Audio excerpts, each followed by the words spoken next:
প্রিয় শিক্ষার্থী, আজকে আমরা শিখব ব্যবসা প্রতিষ্ঠান ঋণ গ্রহণ করলে কি জাবেদা দাখিলা দিতে হয়। সো লাস্ট ক্লাসে আমি একটা কথা বলেছি, জাবেদা দাখিলা দেওয়ার জন্য খুবই গুরুত্বপূর্ণ হচ্ছে অ্যানালাইসিস পড়া। অ্যানালাইসিস পড়া বলতে যেমন আমাদের সামনে একটা লেনদেন আছে, ঋণ গ্রহণ 20,000 টাকা, এটা ব্যবসার কিন্তু লেনদেন। কেন? এটা দ্বারা ব্যবসার আর্থিক অবস্থার পরিবর্তন হয়েছে, দ্যাটস এটা কি লেনদেন। তাহলে লেনদেন হলে এবার জাবেদা দাখিলা দিতে হবে কি চিন্তা করে? দুতরফা দাখিলা পদ্ধতি অনুসরণ করে। সো দুতরফা দাখিলা মানে প্রত্যেকটা লেনদেন ডেবিট কার্ড দুটা দিক থাকবে, সেই অনুসারে আমরা জাবেদা দিব। তাহলে দেখো এখানে ঋণ গ্রহণ 20,000 টাকা, কে ঋণ নিয়েছে? ব্যবসা প্রতিষ্ঠান। কয় টাকা? 20,000 টাকা। ঋণটা কিসে নিয়েছে? নগদ টাকায়। তার মানে ব্যবসায় নগদ কি হয়ে গেল? বেড়ে গেল।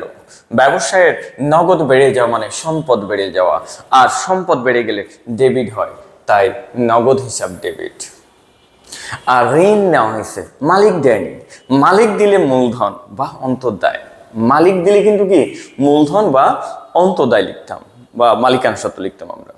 ঋণটা নেওয়া হয়েছে কি বাইরের কাছ থেকে, আর আমরা জানি ব্যবসা থেকে মালিক ব্যতীত বাইরের কেউ টাকা পাবে বোঝালে সেটা কি দায় বোঝায়। তাহলে ঋণ নেওয়া হয়েছে, ব্যবসায় দায় বেড়েছে, আর দায় বেড়ে গেলে ক্রেডিট করতে হয়। এখন দায় তো অনেক আছে, প্রদেয় হিসাব, প্রদেয় বিল, ঋণ, অনেক নামে দায় আছে।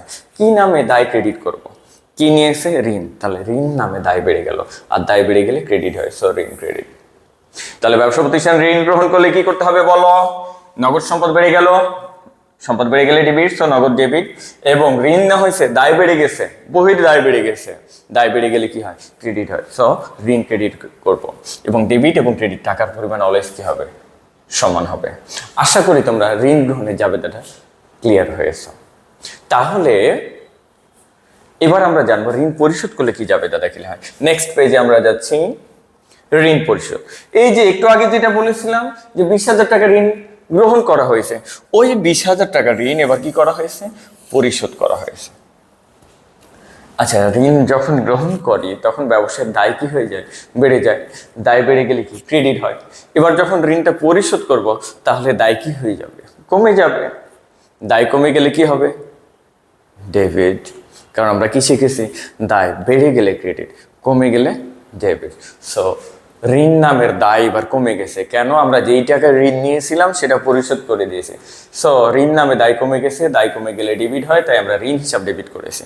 আর ঋণটা পরিশোধ করেছি কি দিয়ে? নগদ টাকা দিয়ে। সো নগদ টাকা কমে গেছে, নগদ টাকা কমে গেছে মানে ব্যবসায় সম্পদ কমে গেছে।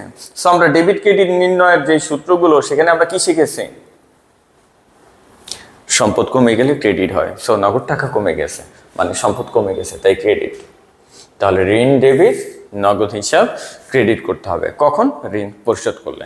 দ্যাট মিনস ঋণ গ্রহণ করলে যা হবে পরিশোধ করলে ঠিক তার বিপরীত জাবেদা দাখিলা হবে। ওকে, আশা করি ঋণ গ্রহণ এবং পরিশোধ তোমরা সম্পূর্ণরূপে বুঝতে পেরেছ। এবার এটা দিয়ে প্র্যাকটিস করবে। ধন্যবাদ।